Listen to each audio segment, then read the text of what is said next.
Hello and welcome to Family Money. I'm Danielle, and today we're going to be filling out my YNAB budget in April, but I wanted to start with a little review of March. So, what I like to do is put a little note up here about anything of note that happened in the month. So, there was quite a few things in March. First, we got that $4,200 stimulus. We increased our goals for our pet, home, auto maintenance, and giving by 10%. We finally started funding vacation, a small token amount, with the idea that maybe we actually can go on a small vacation soon. And here's a little note. I actually picked up a new credit card, this Chase card down here, purely for the bonus. So I have to spend $500 in 3 months for a $200 bonus. This is the first time I've done this kind of thing. And I kind of think it might be more hassle than it's worth, but we're at least going to do this one bonus, and maybe I'll just do something silly with that money. We'll see. So, March. How is our spending in March? Well, if we scroll down here, you'll see I have another $150 left over in this childcare budget due to an unexpected week at home to a possible COVID contact. Thankfully, everyone's fine. They don't have COVID. She can go back next week, but that was an unexpected $150 saved. Grocery budget, there were 4 grocery shopping days this week. I aim to spend $110 a week, so I'm like $10 over. That's fine. We did go on an unplanned weekend visit to my husband's parents, so that is a little extra in gas money we spent, as well as a hotel room for one night. So that wasn't exactly planned for. Otherwise, we were able to put a nice amount of money away towards our goals, entirely due to the stimulus. So that's good. I actually have almost $60 or left in stuff I forgot to budget for, which is kind of unheard of. I usually use stuff I forgot to budget for as a sort of slush fund for overspending. I put $100 in there and then move it around throughout the month. To my shame, I still have this $3,000 sitting here in the IRA money. I haven't deposited it yet. I will get to that this week. Otherwise, one other thing I like to look at is just this total activity in our extras category, which includes hobbies, kid extras, booze, dining out, entertainment. I don't have hard numbers that I put in any of these categories. We're not huge spenders in anything, so I kind of don't like to pinch the pennies too much, but I generally aim for somewhere between $250 and $300 as a group here. So we're a little bit under that this month. That's great. And we did start funding this mattress this month. So we have $250 towards that mattress. So as you can see in this holding category, I have almost $3,200 here for next month. So that's the paycheck, the second paychecks that my husband and I received in March. The way I do it is I fund a month with the last set of paychecks from the prior month and the first set of paychecks from the current month. So what we're going to do is we're going to move this to be budgeted. And already sitting in to be budgeted is actually, if we flip forward to April, our first paychecks for April, because we actually just happened to both get paid on April 1st this month. So we actually have 4 paychecks, 2 for each of us to budget. So that is usually our standard amount for the whole month. Now this month is a glorious 3 paycheck month for both of us. So I will be back with, bonus paychecks to budget. So that will be fun. That's like always the best part. So I just usually start at the top because I have essentials right up here. These have to be paid, no ifs, ands, or buts about it. So I owe $150 every Monday. So I like to just take a look. How many Mondays do we have in April? We have 4 Mondays in April. I still have $150 left, so I need $450 for that.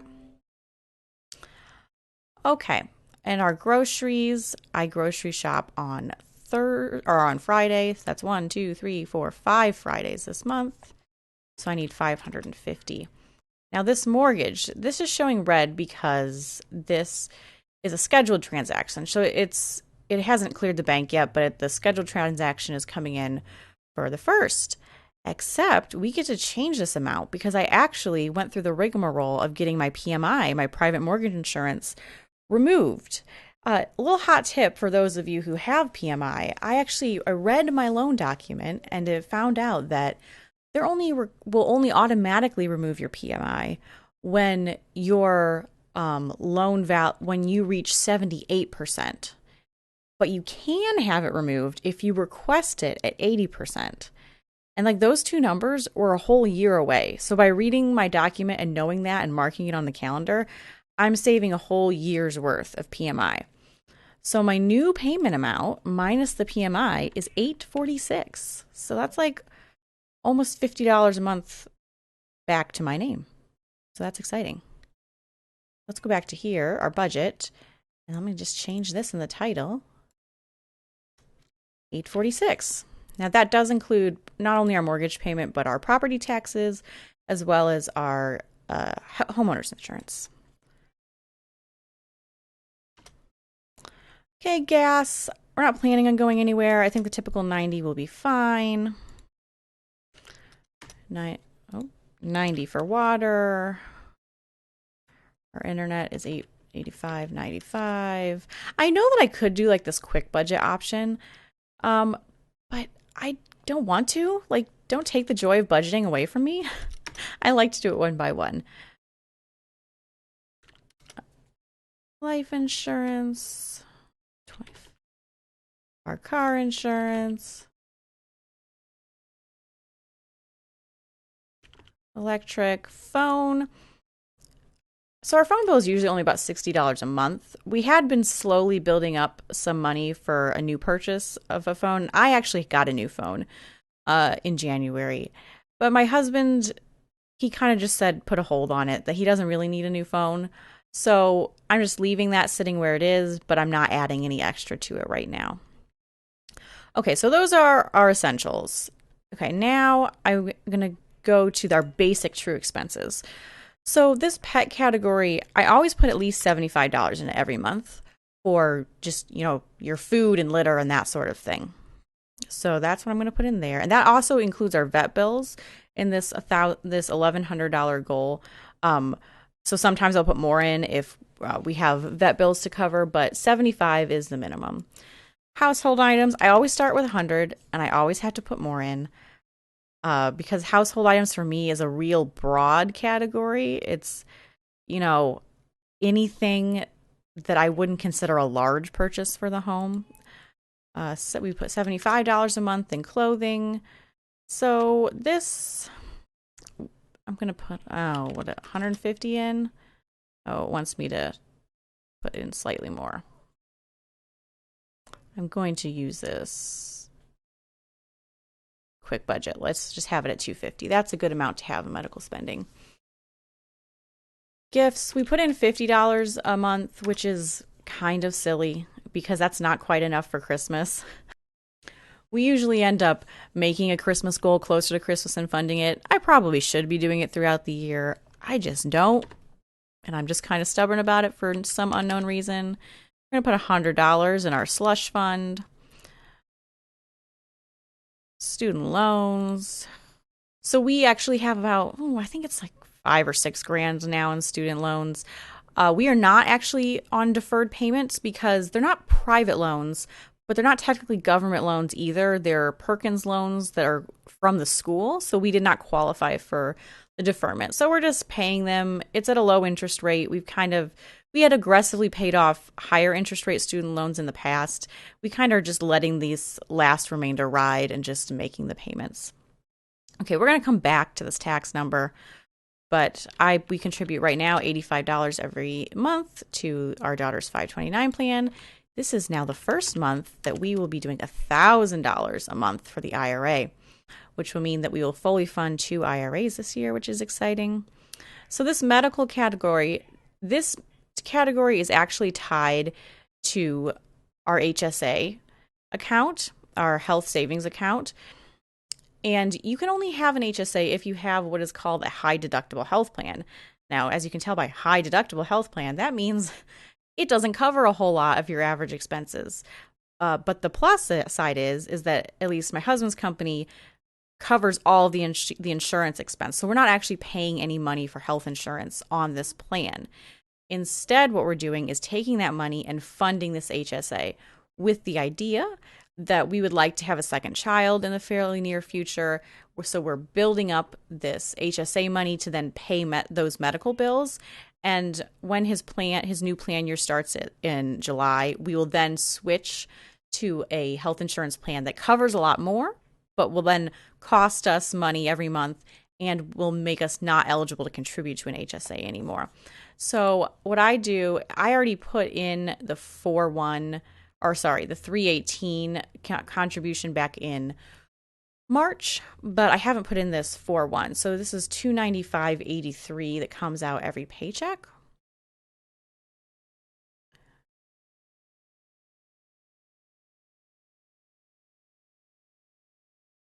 So $295.83. And that's also why I have this medical savings category separate from medical spending. So medical spending is like, because our insurance hardly covers anything, if we go to the doctor or have prescriptions, we have to pay for it out of pocket. And I've just separated those things because we're really not planning on using this money until we have baby-related medical expenses. And on that note, I have this new baby category. And we've just been shoving $100 a month in there ever since we had the vaguest inkling that we might want to try at some point. And by doing that, look how much money we've got. We've got over $1,100 in that account just sitting there. Now this is our second child, so we will not need to buy all the stuff that the first child requires. Our basement is full of all of that stuff. But whatever our expenses end up being, we'll have a nice sum of money just set aside to deal with that. I don't think I'm putting anything in home upgrades right now. Like I had said previously, I have furniture coming. This is more than enough to cover the furniture once I'm required to pay it in full. I don't have any other big projects. We're putting $100 a month in this vacation category. Okay. And extras. Well, I'm going to slap $100 in hobbies, actually, because my husband was talking about a Raspberry Pi project. So just to be sure, I'm going to put some money in there. I usually only put about $25 in kids extras, but there's a zoo class that I would like to sign her up for, several, I think, actually. So I'm going to go a little heavy here, and I'm going to put maybe $75 in here. We're really not, I think I'm going to leave booze empty right now. It's not a time of year where we go through a lot of booze. Dining out now. My husband and I both have our vaccines next week. We are very excited. We might actually go to a restaurant sometime. So I'm going to put maybe 75 in here, and I'm going to put 75 in entertainment. So I budgeted $325. That's fine with me. Okay. Now our subscriptions. Got that YouTube subscription. I feel like no one has the YouTube subscription, but I love it and would never give it up because it means you don't watch ads, but the people you watch still get some money. And our zoo membership is coming up in April. So we're just going to put the rest of that money aside. Having a toddler and living close to a zoo is pretty much the best thing ever. Okay. Now we got about $1,200 left, but we need to come back up here to taxes. So I had just filed my taxes. I haven't got my refund yet. I should be getting a refund of about $1,300. But I need, with my filing of my taxes, I got my new estimate amount. And the new estimate amount kind of hurts a little bit. I had already bumped it up a little bit because my mother is my accountant, so she gave me some back of the envelope math. But we were paying about $1,700 a quarter in taxes, and it is now, the new estimates are $2,100 a quarter. That's partly due to an increase in salary, but that's also due to us shifting from 2 traditional IRAs to 1 traditional and 1 Roth. And I also switched my husband's 401k to Roth. So we have to pay taxes on that money. Thus, our taxes go up. So, and our first payment, I need $2,100 by April 15th. April 15th is pretty darn soon. So we need, oh lordy, another $720. Oh, that hurts me a lot. Okay. Okay, well, we have the taxes taken care of, and now we're left with $500 to do something with. What do we want to do? Now, thankfully, we are having that third paycheck later this month, so we'll be able to make some more progress towards our goals then. So, what is the most important thing? I think the most important thing to me is this school. Her preschool, we would like to have the paid in full amount by the end of July, and I just want it taken care of because once we have it set aside, we can start directing money other places. So it says we now have about $2,200. We are 70% of the way to our goal. And there, I've spent all of the money. But we're in good shape. You know, that tax amount hurt a bit, and I definitely had less discretionary money to allocate not just because of the tax increase, but also an extra $250 a month going into that IRA. But I am looking forward to that third paycheck and really kickstarting some other goals as well. So I hope you enjoyed this video, and like and subscribe if you'd like to see more, and I'll speak to you soon. Bye.